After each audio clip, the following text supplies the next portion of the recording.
아멘. 오늘 말씀을 가지고 또 함께 은혜를 나누기를 원합니다. 저 판서 좀 준비해 주실래요? 제가 오늘 좀 밑에 내려가서. 우리가 그동안 제가 요한복음을 계속 전하고 있었는데, 요한복음 우리가 오늘은 7장을 전할 때였어요. 요한복음 7장부터 9장까지는 보자면 초막절을 알아야 돼요. 7장부터 해서 9장까지가 초막절로 이루어져 있는데, 그러다 보면 이제 다음 주부터 우리가 또 집회 기간이잖아요.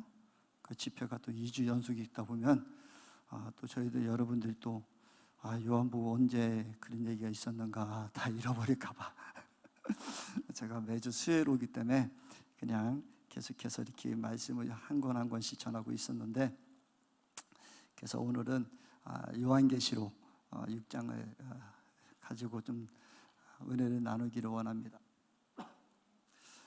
사실 요한계시록도 그렇고 요한복음도 요한서신이거든요. 사도 요한이 있었잖아요.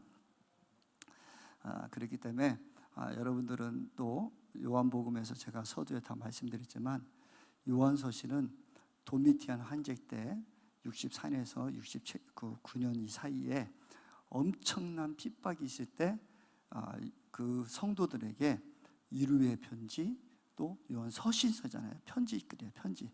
그러니까 우리한테 주신 편지가 아니라 요한 그때 당시 도미티안 당시에 핍박받는 그들에게 편지를 써준 거예요.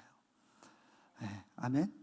네, 그래서 요한계시록도 우리가 말씀하기를 1장이 말씀하시 1장 1절에 이렇게 말씀하고 계시잖아요. 뭐냐면 예수 그리스도의 계시라, 이는 하나님이 그에게 주사 반드시 속히 일어날 일들을 그 종들에게 보이려고 그의 천사를 그 종 요한에게 보내어 알게 하신 것이라, 그렇게 말씀하시면서 요한복음 4절에는 요한은 아시아에 있는 7교회에 편지하노니 이제도 계시고 전에도 계셨고 장차 오시리 그의 보좌 앞에 있는 7영과, 그렇게 말씀해요. 7교회에 편지하노니, 그렇게. 이게 사실은 요한계시록은 7교회에 소아시아의 지금으로 말하면 터키 지역에 있는 그 7교회에 편지를 보낸 거예요. 그렇다면 이 편지는 우리가 다 잘 아는 사실들을 쓰이겠죠. 제가 우리 박산지 형제님하고 우리 청주 사람이고 해서 우리 신학교 예전에도 나오고 해서 이렇게 또 여기까지 오셨는데, 성진이 형제님은 여러분들 잘 모르잖아요. 청주 신학교까지 다니다가 왔는지도. 그런데 성진이 형제가 내가 너 신학교에 있을 때 까불었지 이렇게 하면은 다른 사람 모르잖아, 그렇죠? 근데 성진이 형제는 다 안다고요, 그렇죠? 그런 것처럼 이 요한계시록을 우리는 잘 몰라. 여러분들이 잘 모른다고, 그렇죠? 그래서 이 계시록을 함부로 막 푸는 게 아니고, 이게 문자적으로 푸는 문자로 풀든지 상징적으로 푸는 상징으로 풀든지, 또 묵시문학이고 또 예언의 말씀이 있거든요. 이 말씀을 알아야 돼. 그래서 이 요한계시록을 읽는 자들은 7개의 지도자들이 읽었고 그것을 가지고 다른 그 성도들한테 전해줬을 거 아니에요. 그렇기 때문에 이 지도자급 되는 사람들은, 이 요한계시록을 읽은 사람들은 구약성경을 빠꼼하게 다 아는 사람들이에요. 그래서 구약성경에 대해서 요한계시록을 알려면, 풀어자면 구약성경을 잘 아는 사람이면 그 말이야, 이게 다 되는 거예요. 근데 우리가 자꾸 시대적으로 보든지 아니면 순서를 바꾸든지 그 시대 사람들이 생각 안 하고 지금으로 갖다 주면 잘못 오해될 수도 있어요. 그래서 저는 혹시 제가 요한계시록을 또 다시 이렇게 설교하든지 그렇게 있다면, 제가 가지고 있는 것은 구약성경의 모든 예제를 비추어서, 또 한 가지는 상징으로만 푸는 거예요. 아까 얘기했듯이 그런 순청하면은 우리 상진이는 순복음 청주신학교 이렇게 나가거든요. 근데 우리 사모도 순청하면 몰라.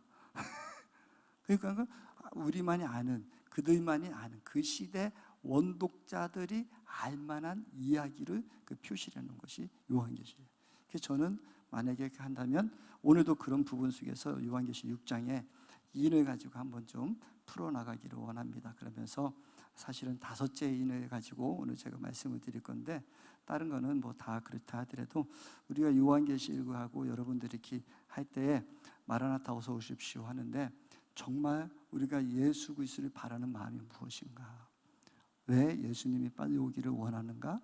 이런 것들도 한번 좀 생각해 보면서 오늘 잠시 요한복음에서 여러분들 말씀드렸지만, 이때 당시에 성도님들은요 엄청난 핍박이었었어요. 도미티안 황제는 자신이 신이라고 했거든요. 내가 신이다, 내가 주이야, 주. 그랬는데 그 신을 거부한 사람들이 요한 기독교인들이었어요.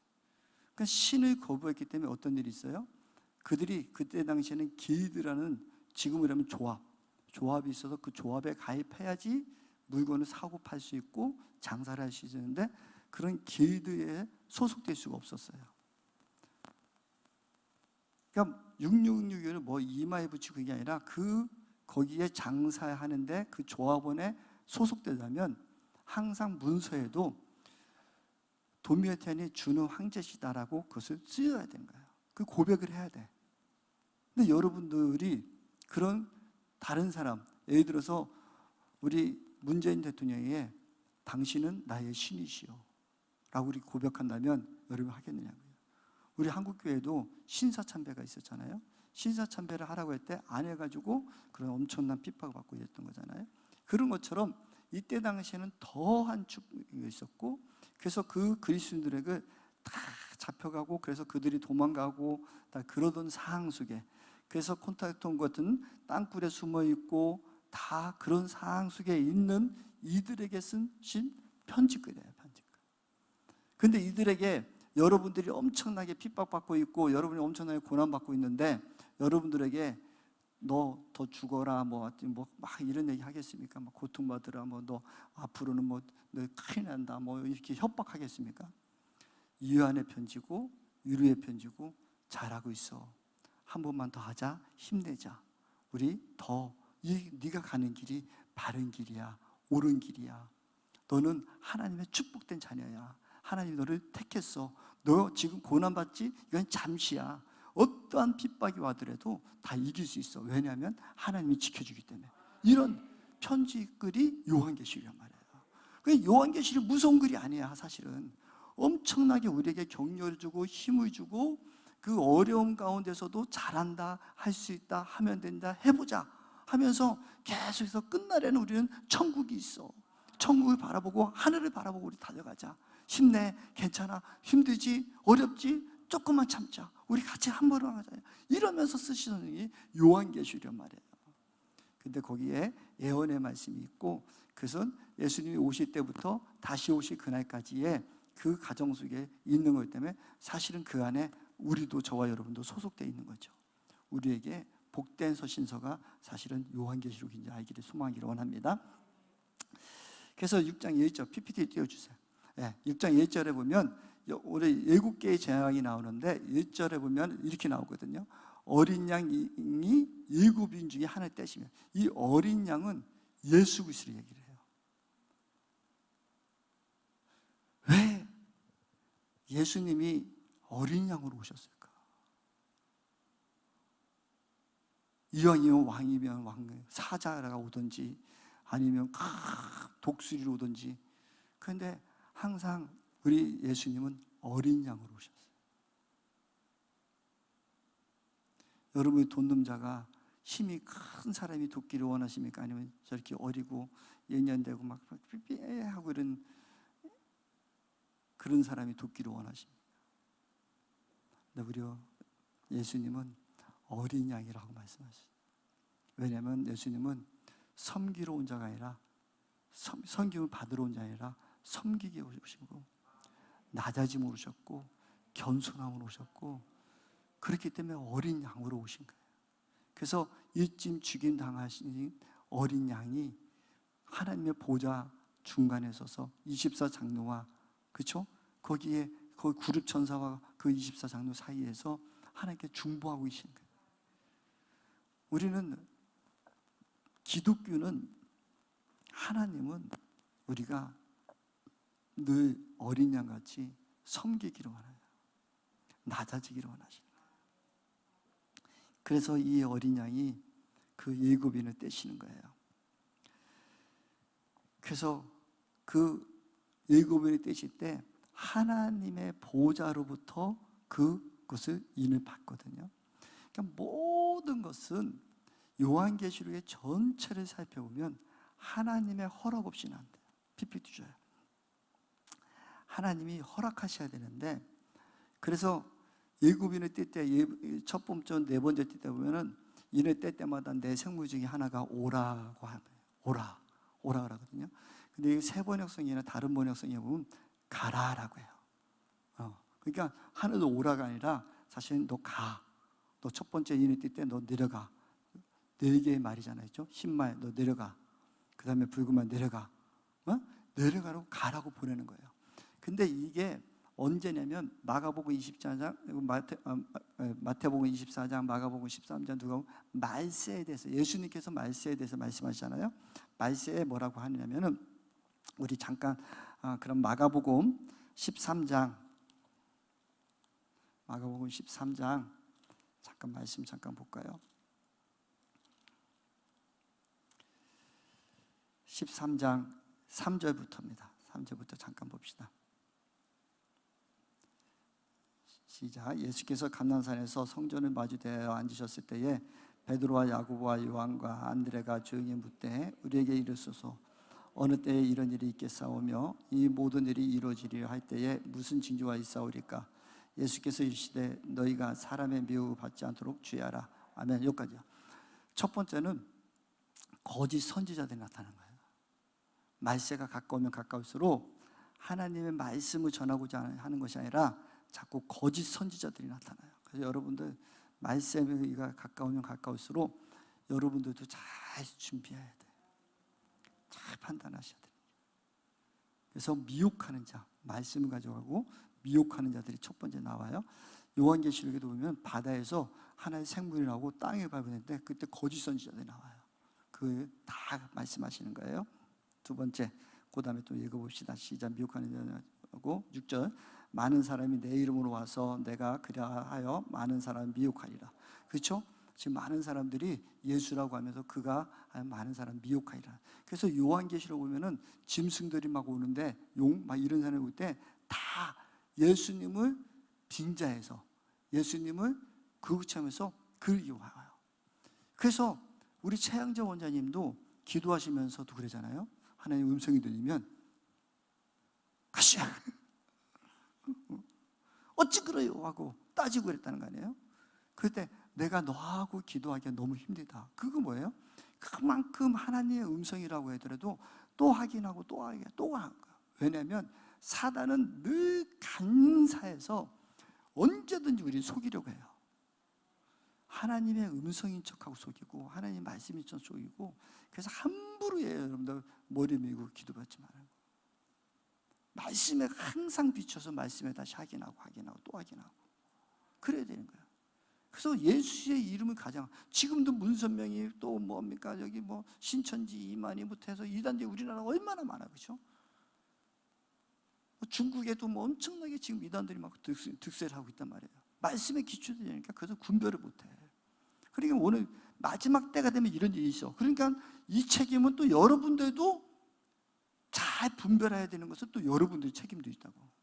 그 바른데 옳은데 그런 데서 기도원도 가셔야 되고 거기서 또 훈련받고 그러셔야 되는 거예요. 알겠죠?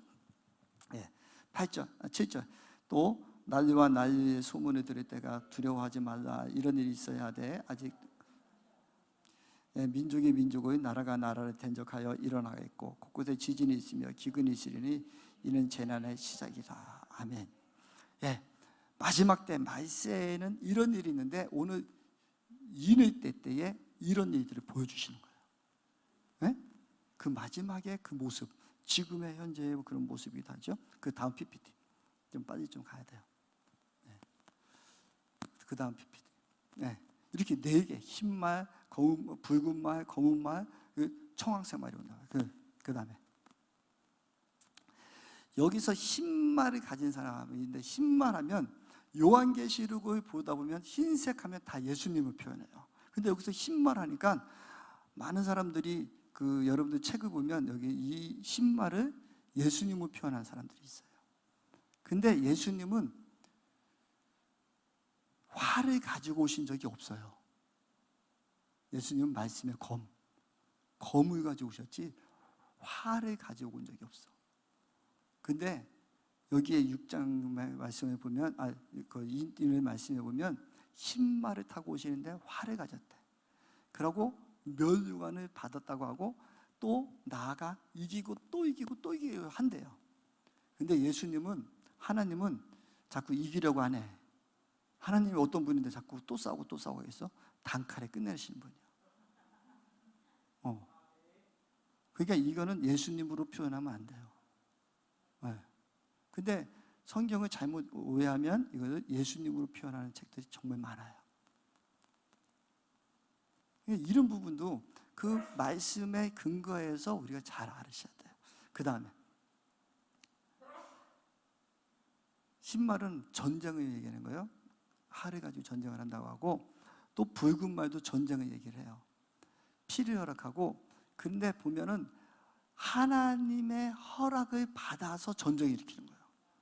지금 전쟁이 일어나는 것도 하나님이 허락하지 않으면 전쟁이 이루어질 수 없는 점 있습니다. 아멘. 그래서 우리나라가 지금 뭐 전쟁이 날 것 같고 뭐 북한이 어떻게 할 것 같고 그렇게 해도 하나님이 붙들어 주시면 안 나. 하나님 앞에 우리가 온전히 서 있으면 돼요. 그래서 정말 우리가 믿는 자들이 있으면 주님이 허락지 않아요. 네? 그래서 늘 이 전쟁의 소식과 이런 거 있을 때 하나님이 허락해야지만이 그 전쟁이 이루어지거든요. 재앙의 모든 주권은 누구한테 주겠다? 하나님께 주겠어요.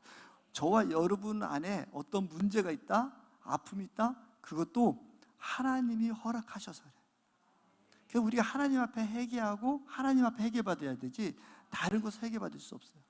이 말을 들었을 때 만약에 요한 계시록을 듣는 그 도미티안의 황제의 어떤 엄청난 친구가 죽고 부모가 잡혀가 죽고 막 이런 아픔을 겪고 있는 사람들에게 모든 주권 나한테 있어, 조금만 기다려 할 때 그들은 얼마나 이해안이 되겠습니까?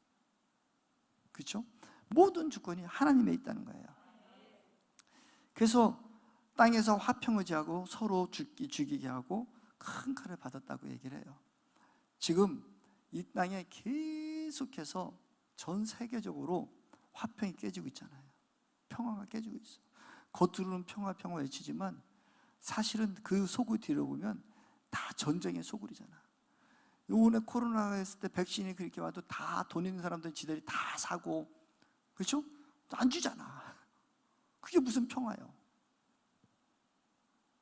진짜 화평이 있으면 나눌 수도 있고 베풀 수도 있고 받을 수도 있고 서로 그래야 되는데 우선 우리 그게 우리 전 세계의 그 모습이란 말이에요.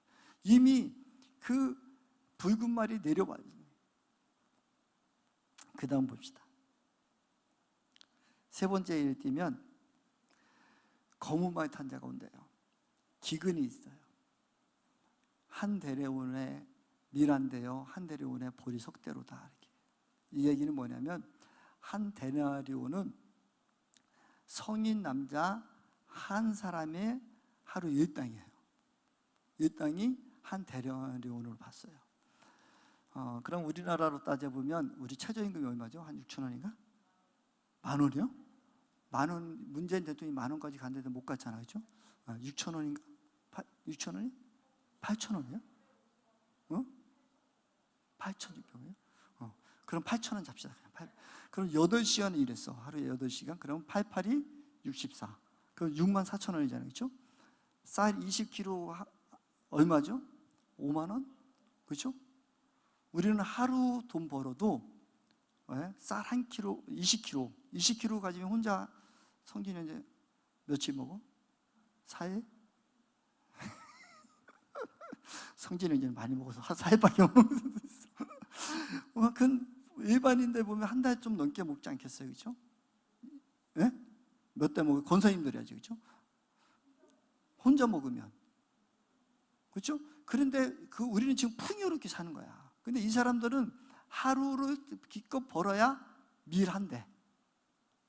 그렇죠? 한 대밖에 가요. 그만큼 기근이 오면 엄청나게 물가가 상승할 것이고 먹을 게 없어지는 거예요. 기근이 이제 곧 올 수도 있어요.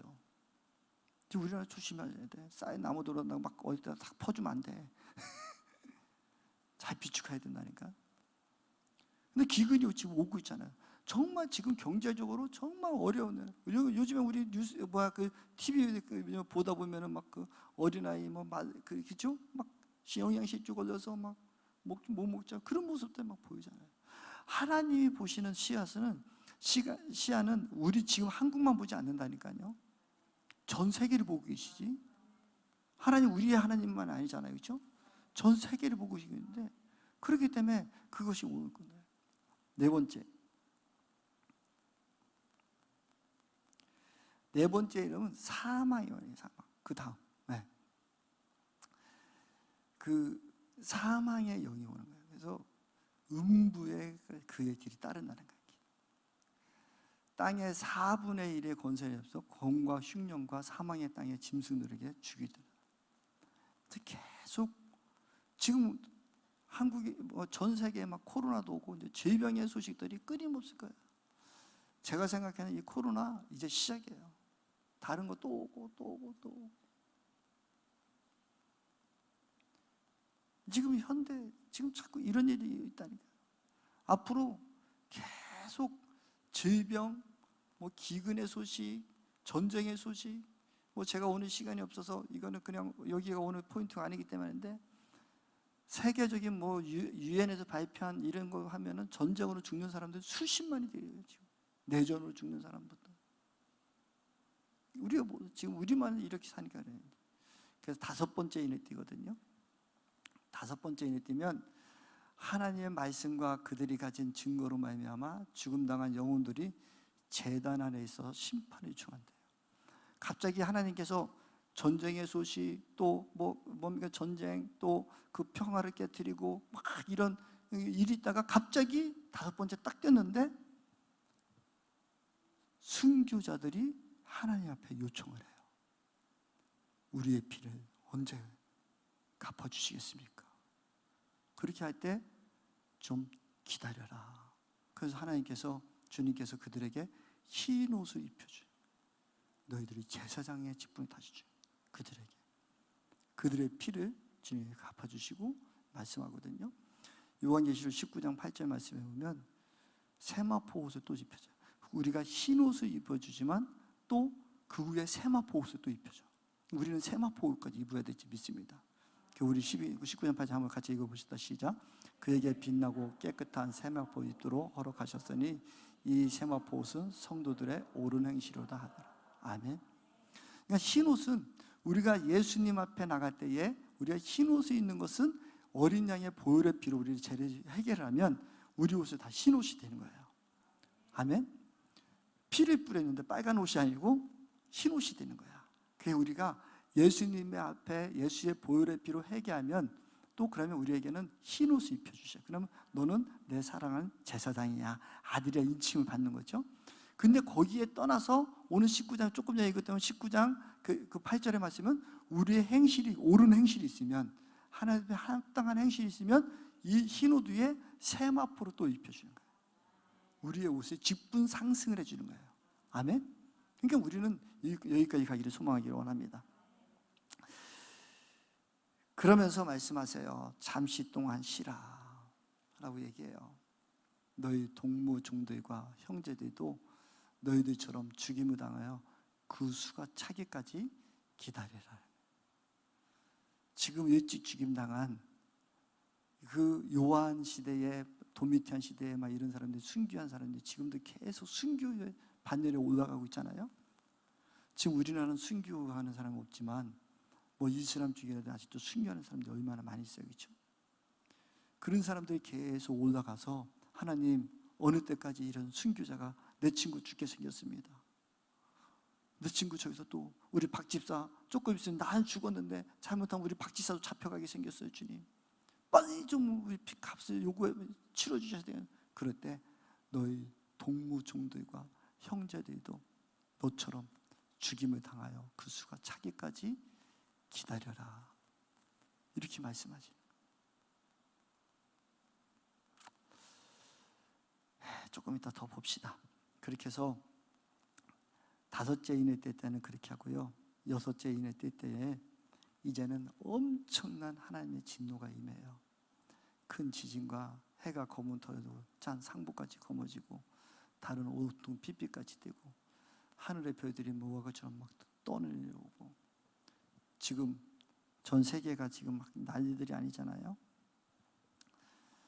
이런 것을 보면서 자연 현상을 재앙이 오는 것을 보면서 우리 그냥 쉽게 생각하면 안 될 것 같아요. 마지막 때가 다가오고 있구나. 우리 집사님이 저에게 물어봐요. 목사님, 마지막 때가 어느 때 올까요? 물어봐요. 그래서 제가 씩 웃으면서 그랬어요. 내 생각에는 한 50년 정도 있으면 올 것 같은데.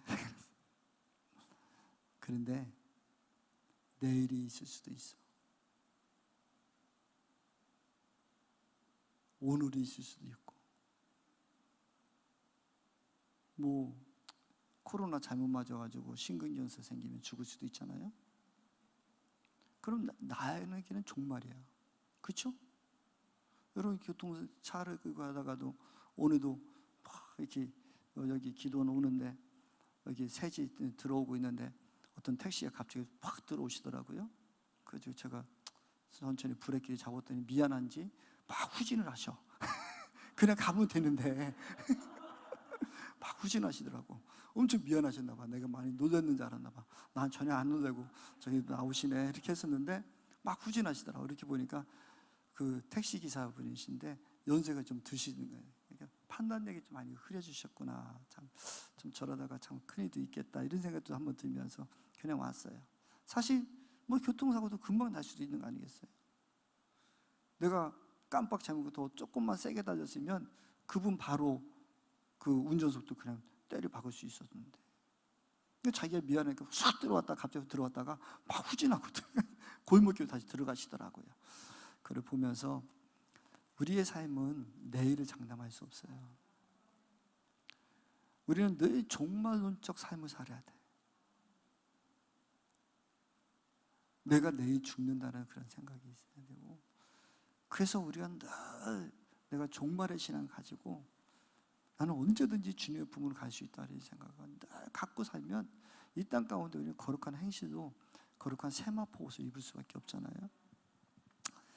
그래서 제가 그런 얘기 했어요. 그런데 사실 그것도 쭉 있지만 우리가 지금 오늘 인을 쭉 다 이렇게 그냥 빨리 훑어봤지만 자세히는 안 해봤지만 질병에 기근에 또 이렇게 막 재해 그냥 지금 막 중국에 막 얼마나 많은 비가 내려가지고 막 3층 아파트에서 물이 거기까지 막 차고 막 그러잖아요. 막. 그런 모습들이 얼마나 많이 있어요. 지금 우리나라는 좀 또 비가 안 와가지고 막. 제가 태양광을 집에 설치하고 있는데 보니까 작년보다 올해는 작년에 엄청나게 막 7월 달에는 7REC, 8월 달에는 8REC 막 그러게 있어요. 왜 이렇게 됐을까? 보니까 그때는 막 비가 엄청나게 와가지고 해가 안 떠가지고 내가 많이 손해봤었어.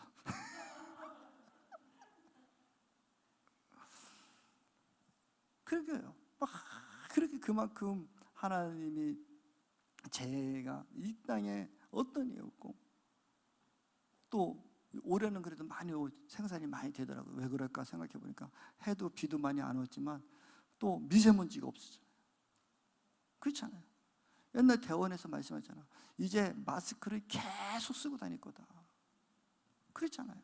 그 미세먼지 때 그랬는데 미세먼지 끝나자마자 코로나 있으니까 그때 당시에 대원을 들으면서 마스크 계속 쓰고 다닐 거라는 사람은 별로 그렇게 크게 안 믿을 수도 있었어.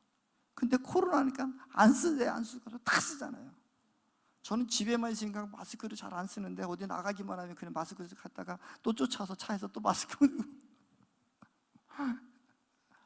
근데 지금 마스크를 대원에도 미리 예언하셨잖아요. 이제 앞으로는 마스크 거의 벗을 일이 없을 수도 있어요. 그런 지금 시국에 살고 있는데 우리가 정말 주님 앞에서 잘 섰으면 좋겠습니다.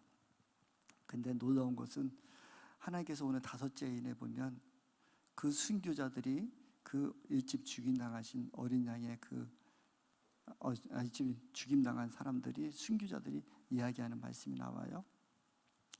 6장 9절 볼까요? 9절 시작. 다섯째 내 때에 내가 보니 하나님 말씀과 그들이 가진 증거로 말미암아. 아멘. 왜 죽임 당했다고요? 하나님의 말씀하고 그들이 가진 증거 때문에 죽었대요. 우리는 하나님 믿는 백성들은 하나님 말씀이 있어야 돼요. 말씀으로 살아야 돼요. 말씀 때문에 우리가 죽어야 돼요. 죽임 당해요. 왜? 말씀대로 순종하기 때문에. 성경이 그러면 그런 줄 알고 아니면 아닌 줄 알고 하라면 하고 하지 말라면 하지 마는 그런 신앙이 있어야 된다고요. 우리의 신앙의 모든 기준은 말씀이어야 된다고.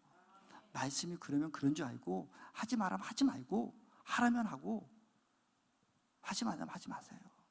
성경 말씀에 욕하지 말라면 욕하지 마. 성경 알았지? 나가라는 자 죽는다고 했어. 욕하지 말라면 하지 말아야지. 미워하지 말라면 미워하지 말고, 시기하지 말면 시기하지 말고, 질투하지 말면 질투하지 말고, 욕심내지 말면 욕심내지 말고, 사랑하니까 사랑하고, 소망 가지면 소망 가지고, 그렇게 말씀을 가지고 그 삶의 그 증거가 됐다고요. 말씀만 가지고 있는 게 아니라 말씀을 가지고 그 삶이 말씀대로 살아가기 때문에 그들이 죽임당했다고. 아멘. 저와 여러분들이 이 죽음으로 가야 된다고요. 우리도 지금도 순교자들이 가야 된다니까요. 제단 밑으로 들어가야 된다고요. 그래서 10절에 말해요. 10절에 또 뭐래요?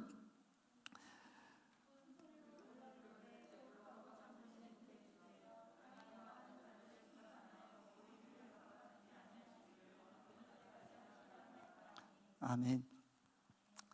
예, 이때 이제 그들이 얘기하는 거예요. 근데 오늘 저와 여러분들이 보아야 되는 것은 PPT 하나 더 줘봐요.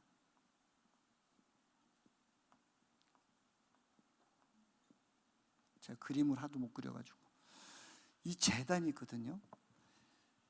번제단이에요, 번제단. 근데 이 번제단이 있으면 여기에 짐승이 있잖아요. 꼬리, 눈, 코, 입. 이게 내가 좀 원장님 나 이거 내 컴퓨터하고 연결 좀 시켜줘. 내가 그림을 못 그려 내가 판서를 안 하는 거야. 컴퓨터 연결시키면 내가 컴퓨터를 안 쓰는데. 제단이 이렇게 있으면 여기에 이제 짐승을 일단 태우잖아요, 그렇죠? 우리가 안수해서. 그래서 제사장이 아니라 제사장이 짝이 있어야죠.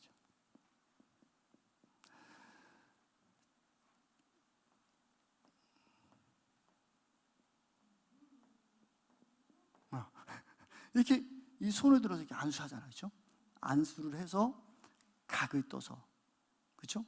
여러분들 누가 안수해요? 제사장이 안수하는 게 아니에요, 그렇죠? 제사자가 내가 제 예배를 드린 사람이 짐승을 가져와서 안수를 한단 말이에요. 근데 오늘 여기서 제단 아래 그냥 넘어가기 너무 쉬운 한 자리에 그냥 너무 중요해서 말씀을 같이 좀 나누고 싶어요. 안수를 해서 이 제단 위에 올려서 여기서 태워요. 그렇죠? 불을 막 올려 태운단 말이에요. 그렇죠? 불을 태우는데 이 피는 어떻게 하느냐?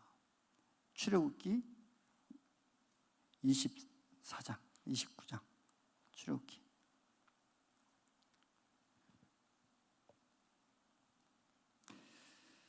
아버지.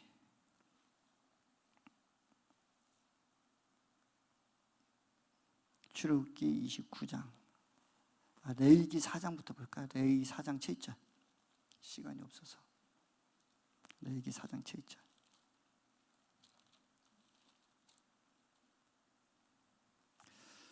사장 7장 함께 읽어봅시다. 시작. 제사장은 또 그 피를 여호와 앞에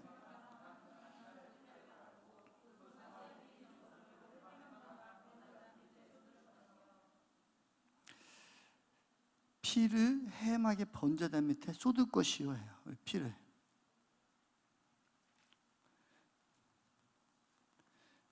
여기다 쏟아야 돼. 오늘 순교당한, 일찍 죽임 당한, 순교당한 이 사람들이 이 제단 밑에 있대요.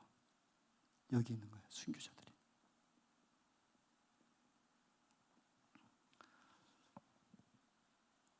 왜 제단 아래 있을까요?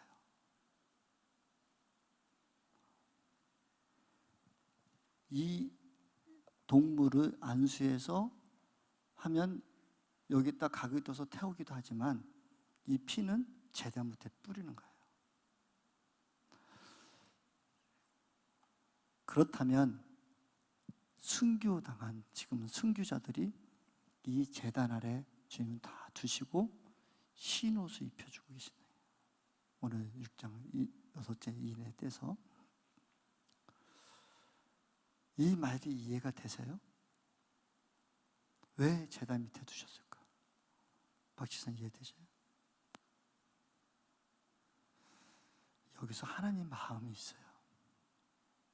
우리가 여기 조금만 좀 시간이 지났어도 조금 잘 좀 이해를 하고 왔으면 좋겠습니다.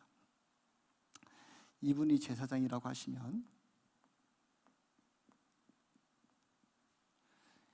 이분은 제사 드리는 사람, 그렇죠? 제사 드리는 사람이에요. 이 사람이 제사를 드린 이 동물이란 말이에요. 동물, 소, 양, 뭐 이런 거겠죠. 제사를 드렸는데 여기 있어. 그렇다면 이 순교자는 누구일까요? 양이지 않을까요? 소이지 않을까요?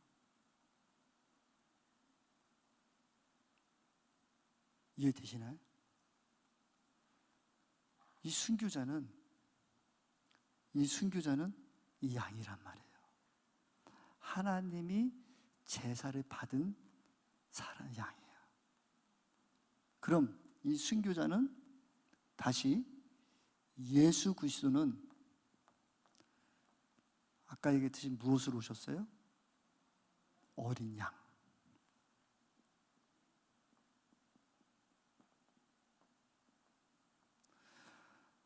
어린 양처럼 이 순교자는 예수님이 그 제사자의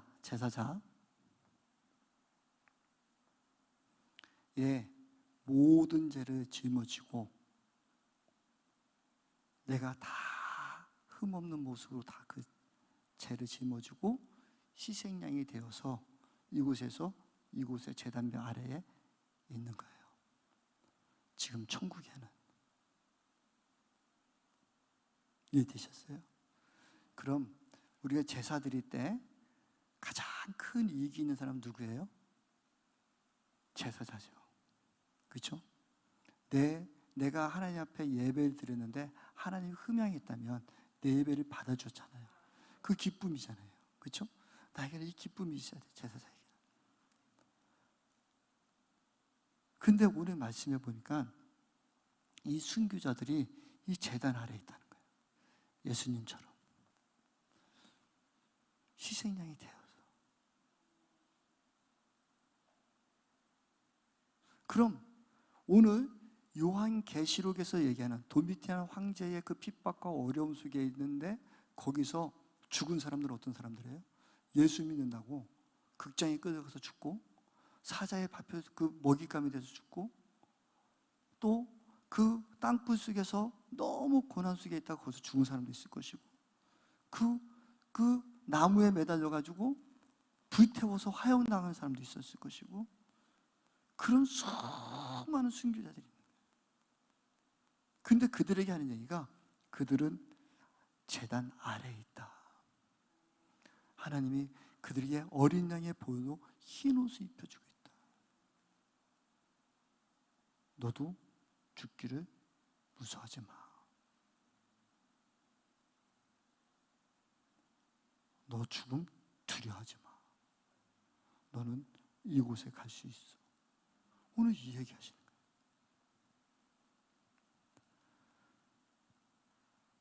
근데 그래서 제단 아래에 두셨다고 하시는데 그 다음 PPT 한번 줘보세요.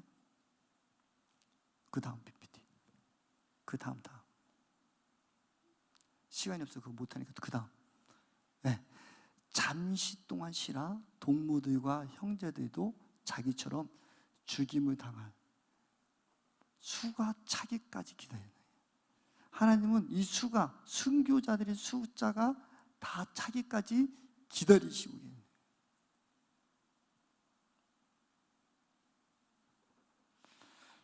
그러면 여기서 우리가 좀 생각해 보야 되는 건 뭐냐면, 하나님께서 이 순교자들이 더 있을 때까지 이 심판에 자꾸 유보하고 자꾸 기다리고 계시는 거예요. 그래서 그 다음 PPT 한번 주시죠. 사도행전 우리 7장 좀 봅시다. 사도행전 7장에 보면 스데반의 순교의 모습이 나오거든요. 사도행전 7장 54절에 보면 이렇게. 근데 여러분 여기 여기 찾아놓으시고 여기 보세요. 이때 당시에 유대인들은 증인은 꼭 2명 이상이어야 돼요. 2명, 그렇죠? 증인 2명이어야 되는데, 예를 들어서 성진님, 형제님 죄송합니다. 앞에 계셔서 자꾸 예하를 드릴게. 용서하고 나 자꾸 죽였다 뭐 그러지 하지 말고. 성진 형제가 만약에 죄를 졌잖아요. 그러면 우리 박 지사님하고 김 지사님하고 제가 증인이요. 만약에 증인이면 성진 형제가 우리 기도원에서 얼마나 싸가지 없고 못된 짓을 하고 해서 이게 죽을 죄인입니다. 내가 봤습니다. 내가 먼저 얘기를 해. 그러면은 그럼 너 증인 너 누가 있어? 그러면은 김 지사님이 저도 봤습니다. 성진이가 어저께 이런 일이 되고 이런 일이 되고 저도 똑같이 봤습니다. 이렇게 증인을 둘이 쓰는 거야. 그럼 많은 사람들이 율법에 돌에 맞아 죽을 죄를 졌단 말이야, 성진이가. 그러면은 이 사람은 예루살렘 성 밖으로 끌고 나가요. 끌고 나가서 겉옷을 벗겨. 그러고 두 증인도 겉옷을 벗어. 그러고 어디 갖다 놓냐? 우리 박구신 원장님이 서 있겠지. 책임자니까, 기도원의 책임자니까. 그럼 박구신 원장님 앞에 그 책임자 앞에다 내 겉옷을 놓는 거야. 발 앞에 둘이. 그러면 그리고 돌을 들어서 성진에 팍 치는 거지. 그럼 옆에 있는 여러분들이 다 이 새끼하고 다 돌을 던지는 거야. 그럼 여기 죽는 거지. 돌에 맞아 죽는 거지. 그게 그래서 두 증인이 있는 거예요. 두 증인. 그것처럼 오늘 스데반 집사가 그 7장 사도행전 7장 스데반 집사가 죽으려고 할 때 오늘 잠깐 봅시다. 55절 시작. 스데반이 성령 충만하여 하늘을 우러러 주목하여 하나님의 영광과 및 예수께서 하나님의 우편에 계신 것을 보고 말하되 보라 하늘이 열리고 인자가 우편에 서신 것을 보라 하노라. 스데반이 딱 돌에 맞아 딱 죽는데 성령 충만하고 막 죽을 때 하고 막 그러면서 딱 하늘의 문이 딱 열려서 딱 보니까 하나님의 보좌 우편에 계신 예수께서 서서 기다려 주신 거예요. 우리 최영재 원장님 그랬잖아. 끝날에 끝날까지 기다리고 천국에서 만나자. 내가 네가 오면 신목사야 네가 올 때 내가 가만히 있겠냐? 신발 벗고 쫓아가서 너를 맞아주셔. 예수님께서 이 순교 당할 때 그냥 앉아서 순교 당하는구나 이게 보는 게 아니라 서서 쫓아와서 서서 보면서 스데반아 힘내 내가 있잖아 나한테 와라 내 품으로 와라. 그럴 때 스데반은 돌에 맞아 죽으면서도 얼굴이 환하게. 아멘. 이 모습을 지금 말씀하는 거예요. 그런데 스데반이 돌 때 그때 보면은 58절에 보면 읽읍시다. 시작. 성 밖으로 내치고 도도 7세 증인들이 옷을 벗어 사울이라는 청년 발 앞에 두니라.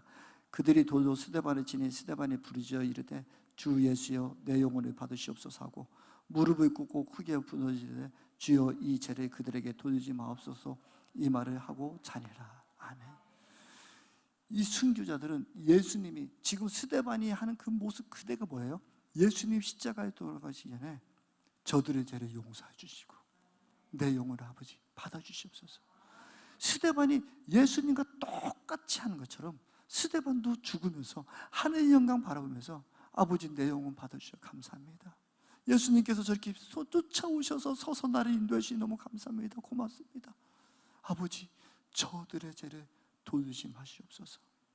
그래 용서하고 있는 거예요. 사도 바울이 앞에 서서 있는데 그거를 보호하면서 사도 바울을 용서하고 있었단 말이에요. 근데 놀라운 사실이 있죠. 사도행전 7장에 지나고 나면 8장, 9장에는 이런 일이 있어요. 8장에는 스데반이 죽고 나서부터 더 핍박이 계속 있어요. 그래서 그들은 어떻게 해요? 예루살렘에 다 도망가고 흩어지게 돼요. 핍박이. 사울은 더 죽이려고 안다라고 쫓아가죠. 근데 9장에 어떤 일이 있어요? 예수님이 다메섹 동산에서 예수님이 바울을 만나주는 사건이에요. 아멘. 이 제사자,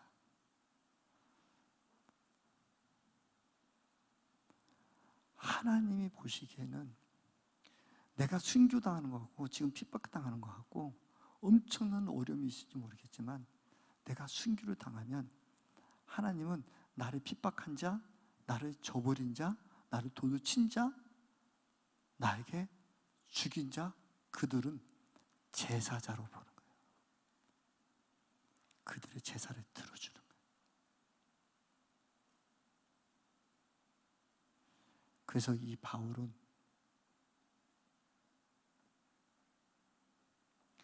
이제 온전히 하나님의 종이 되죠. 저와 여러분들이 순교하는 마음으로 하나님 말씀대로 살아서 말씀이 그러면 그런 줄 알고 아니면 아닌 줄 알고 하라면 하고 하지 않으면 안 한다는 그런 심령으로 말씀으로 살아서 우리의 말씀이 저와 여러분들의 삶의 증인이 되고 증거가 되면 우리는 이 땅 가운데 어려움이 당하고 힘듦이 있을지 몰라도 그 말씀 때문에 우리가 죽임을 당할 때 우리는 순교자의 반열에 들어갈 수 있는 것이고 나를 핍박하고 나를 어렵게 했던 그 사람은 바울이 될 수가 있다니까요. 아멘. 나를 지금 핍박하고 나를 괴롭히고 나를 예수 믿는 이런 것 때문에 그 영혼을 우리가 불쌍하는 마음을 가지고 있다면 그 영혼이 결국은 바울이 될 수 있다고요.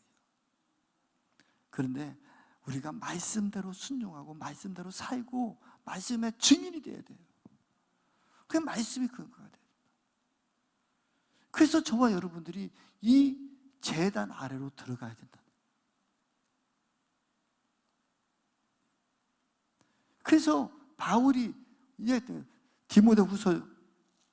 디모데후서 4장 6절.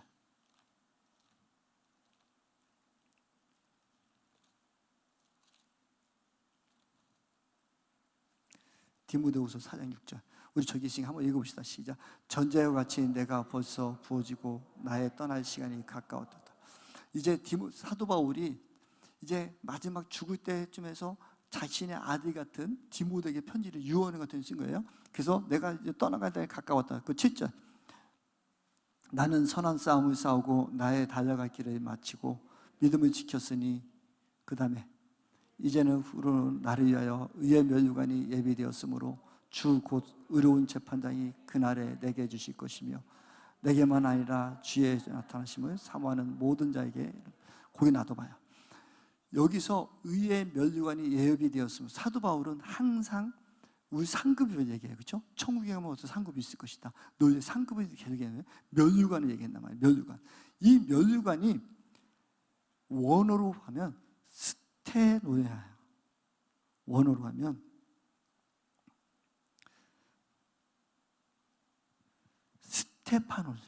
스테파노스. 스데반이에요. 스데반. 아멘.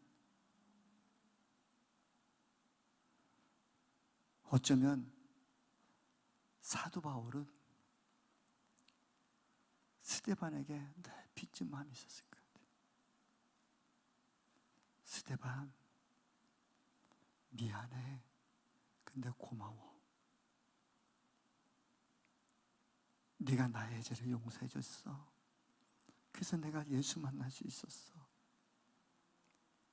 그래서 늘 면류관을 바라보고 스테파노스 예비되었으므로 사도 바울은 어쩌면은 디모데에게 이런 말을 할 수 있을 때 봐요. 디모데야, 내가 끝까지 달려가 나의 죽을 때 다 됐는데 천국에서 스데반이 나를 기다리고 있을 거야. 내가 스데반 만나서 얘기할 거야. 내가 너 때문에 너무 고마웠다고, 나에게 복음을 전해서 너무 고마웠다고. 그래서 내가 열심히, 내가 너에게 돌을 던져서 너를 죽인 것처럼 내가 돌에 맞아도 하나도 두려워하지 않았던 것은, 스데반, 네가 내 앞에서 그렇게 환한 얼굴로 갔잖아. 난 천국을 알았어. 너 때문에 내가 천국을 알았기 때문에 내가 돌에 맞아도 그 두려움을, 죽음도 나는 나의 발걸음을, 복음의 발걸음을 막을 수가 없었어. 스데반아 고마워 하며 스데반은 늘 미안한 마음과 고마운 마음이 늘 함께 있었을 것 같아요. 사랑하는 성도 여러분, 저와 여러분들이 오늘 이 시간에 스데반이 되고 싶지는 않습니까? 우리가 제단 밑에 들어가고 싶지는 않습니까? 저와 여러분들이 더 한 걸음 한 걸음 주님에게 돌리고 주님 앞에 달려갈 때, 아무리 지금 세상이, 많은 사람들이 세상의 말세 지말이라고 얘기하고, 지금 인해 나팔이 막 떨어지고 나팔의 재앙이 오고 뭐 그런 모습들이, 천지가 기근이 막, 전쟁의 소식이, 기근의 소식이 막 들려진다 하더라도, 이럴 때에 많은 사람들은 말세를 준비한다고 하고 뭐를 준비한다고 그럴 때에 우리에게 진짜 하나님이 말씀하시는 것은, 네가 이 제단 밑으로 들어가고 싶지 않니? 너도 이 순교자들처럼 제단 밑으로 들어와. 그래서 수가 차기까지 내가 기다릴게.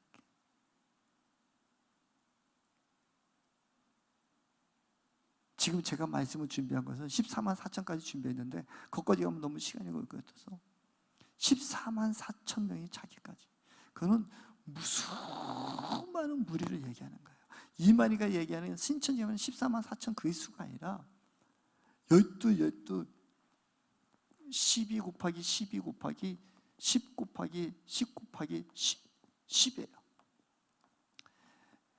구약의 많은 그 이스라엘 백성들과 신약의 그 백성들과 수많은 완전한 수의 이 열은 많다라는 뜻이에요. 많은데 더 많고 더 많고 더 많은 수.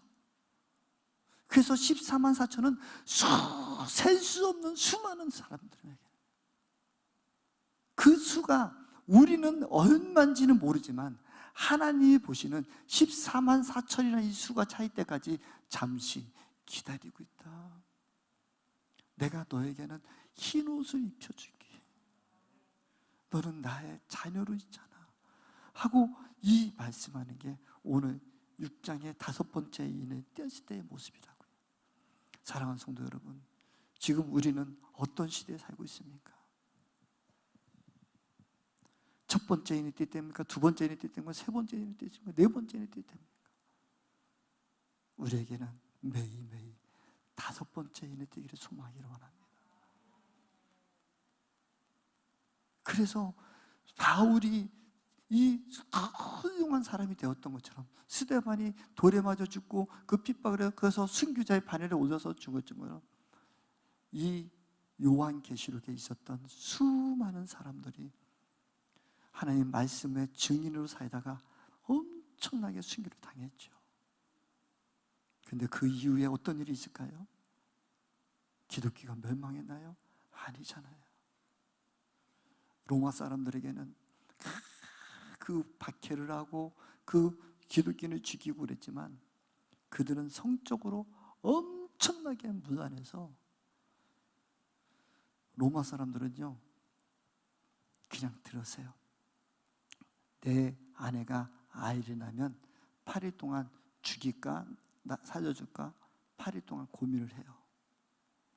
왠지 아냐면 이 애가 내 새끼가 아니고 다른 새끼가 8일 동안 고민하다가 죽여. 8일 전에 죽여면 그냥 죽이는 거예요.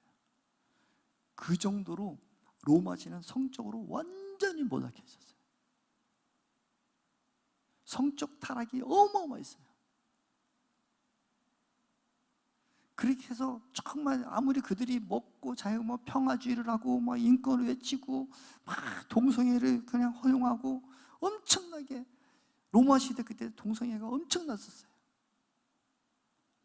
그런 시대의 어려움 속에 있었는데 이들에게 가장 싫어하고 가장 저주스러웠던 그리스도인들이 있었는데 세월이 지나면서 인간들은 내 아들은 처녀하고 결혼시키고 싶다.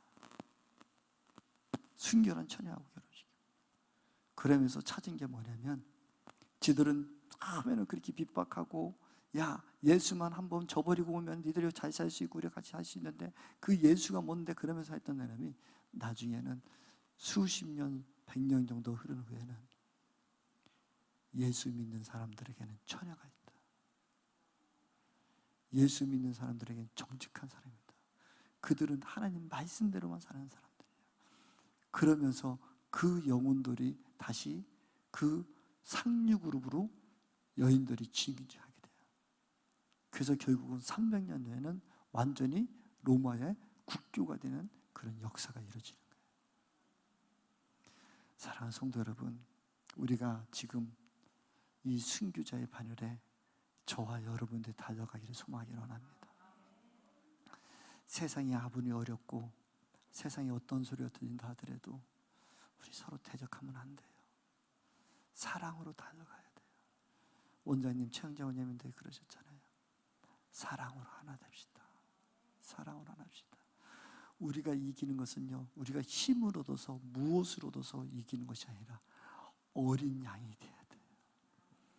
어린 양처럼 오직 순전하게 하나님 말씀만 믿기로 결정하고 하나님 말씀대로 살기를 결정하고 하나님 말씀이 그러면 그런 줄 알고 아니면 아닌 줄 알고 하라면 하고 하지 말지 그 순전한 믿음이 되어서 이 재물이 되어서 우리가 주님이 그토록 원하는 이 많은 사람, 우리에게 지금 현재는 핍박자일 수도 있고 우리를 저버리는 사람일 수도 있겠지만 그들이 저와 여러분들의 옳은 행실을 보고 어느 순간에 그들은 다 구원의 반열에 설 수 있단 말이에요. 하나님의 자녀가 될 수 있다고요. 아직 그가 모르기 때문에 그런 것이지. 우리 이 시대 가운데 저와 여러분들이 자꾸 훌륭한 소식에 어떤 소식에 세상이 이렇고 마지막 때가 다가오고 있다고 하고 이럴 때일수록 저와 여러분들은 제단 밑으로 제단 아래로 들어가는 저와 여러분들이 소망하기를 원합니다. 우리가 더 말씀에 따라 살고 말씀의 증인이 되고 오늘 스데반도 말씀을 전하다가 순교했잖아요. 지금 많이 더운데 제가 오래 해가지고 많이 피곤한 모습들이 보이는데 죄송합니다. 스데반도 설교가 가장 길었거든요. 그래서 돌에 맞아 죽었거든요. 여러분 다 깨셨죠? 하나만 기억합시다. 정말 저와 여러분들이 말씀대로 순종하고 하나님 말씀의 증거로 살아갈 때에 우리는 이 제단 밑으로 들어갈 수 있습니다. 무엇으로 하려고 하지 맙시다.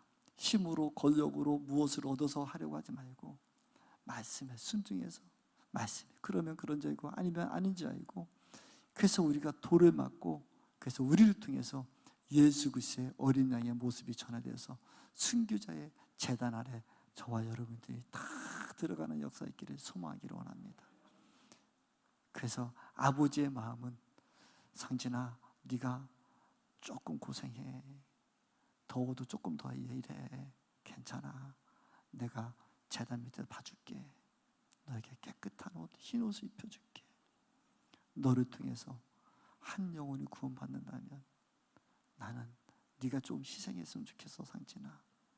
너를 통해서 네 주변의 친구들이 예수 믿게 된다면 그게 더 큰 보상해 줄게. 내가 면류관 줄게. 올레관 씌워줄게. 이러고 계신단 말이에요. 아멘. 저와 여러분들이 이곳에 갑시다. 오늘 이 순간부터 더 한 걸음씩 달려가 봅시다. 우리 주변이 아무리 어렵고 지금 이상한 소식들이 너무 많이 들린다 하더라도 나는 정말 하나님 말씀대로 순종하고 살고 있는가? 하나님 말씀대로 살게 하는가?